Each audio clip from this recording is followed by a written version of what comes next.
Friends, I'm making a bold claim in today's video.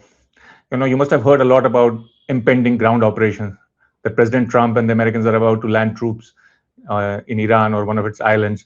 I don't think any such thing is going to happen. There can be no overall ground invasion of Iran because the number of troops that are being suggested are only about 10,000 or so. For a country the size of Iran, you would need at least 500,000 or 1,000,000 troops. Because even with Iraq, you needed about 150 to 200,000 troops. And Iraq was one-third the size in terms of population and about one-fifth the size of Iran in terms of area.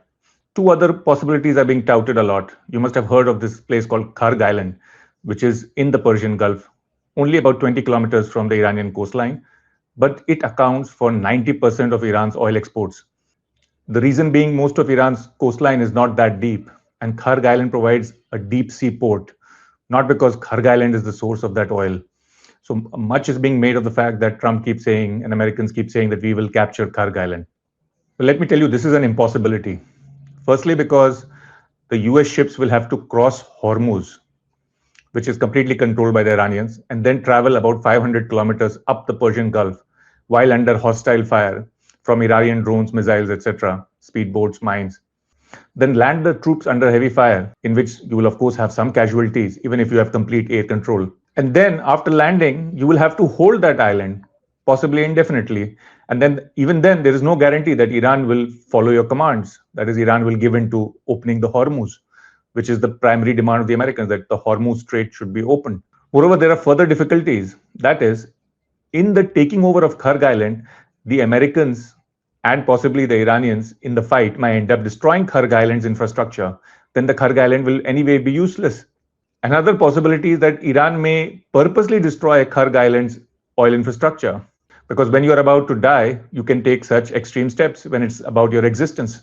Finally, Iran could respond aggressively by attacking the Arab countries, GCC countries, Gulf countries' infrastructure, oil, water, etc. Moreover, it could ask its proxies to attack, chiefly the Houthis in the Gulf of Aden, that is, the mouth or the opening of the Red Sea, which is called Bab al-Mandab. The Houthis could shut it down completely. That would bring another 10% or 8% of the world's tanker traffic to a halt, along with the 20% that is blocked at Hormuz.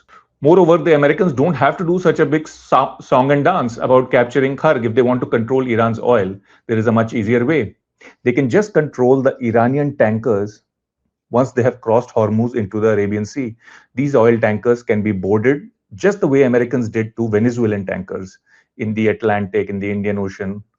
You can just follow these tankers, board them with your Navy SEALs, commandos, ships, and control the oil from there. So no overall land invasion of Iran, no invasion of Kharg Island. And the third possibility which is being touted is US Marines and Expeditionary Force invading the islands, 7 of them, around the Strait of Hormuz, the mouth of the Hormuz. This is also highly unlikely because even if you invade those islands and take the casualties in taking the island as well as in holding the island, the problem is you still don't open the Strait of Hormuz because the Iranian coastline all along Hormuz is of hundreds of kilometers and it is highly mountainous. You have many caves, crevices in which missiles, drones, speedboats, etc. can be hidden. And Iran has already dispersed these assets all across that coastline. So you can't destroy all of that. Even with heavy bombing, you can't destroy each and every cave. So even if you take those islands, Iran will be able to shoot down tanker ships, which are anyway slow moving. And because the Strait of Hormuz is quite shallow, tankers have to move slowly through it. And in fact, you don't even have to do much. Even if you attack one tanker, the rest of the tankers are not going to move, because nobody's going to take the risk. The ship owners are not going to take the risk. The insurance companies which insure the ships are not going to take the risk. So even if you take those islands in the Hormuz with high casualties, you still don't end up opening the Hormuz. So all the 3 possibilities of ground invasion are non-existent. So then why is President Trump repeating it again and again? Within a few hours, he made 2 conflicting statements. Once he said, I will take Kharg Island and do whatever I feel with it. Within a few hours, he's made a second statement saying that if Iran does not agree to the negotiations and does not come to an agreement, we will destroy all of its infrastructure, including Kharg Island, its oil infrastructure, its water infrastructure, etc. Of course, then Iran will also respond in kind to the GCC countries, which are highly dependent on water desalination plants, oil, gas plants, And possibly to the extent that it can, it will even attack the Israeli desalination plants. So, in my opinion, these threats and the movement of troops to this area, that is whatever 10, 12,000 troops that are being moved to this area, is just to pressurize Iran in the negotiations. Iran is not easily negotiating. It has kept some stiff demands. The Americans have also kept some stiff demands. President Trump wants to bring this operation to a close, this war to an end, because oil markets, stock markets, and bond markets, most importantly, bond markets, the 10-year treasury yield is closing 4.4%, 4.5%. This is a danger signal. Because he's under intense economic pressure, which will lead to then political pressures in the coming midterm elections, President Trump wants to bring it to a close. And so he's making all of these kind of threats because he's highly frustrated. So my prediction is that there will be no ground operations.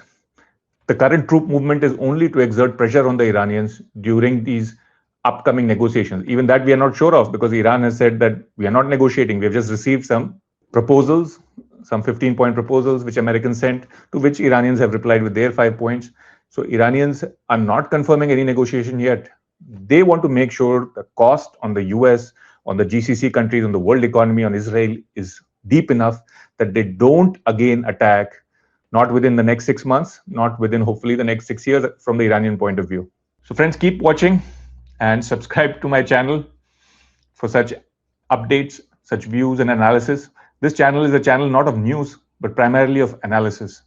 So until next time, see you.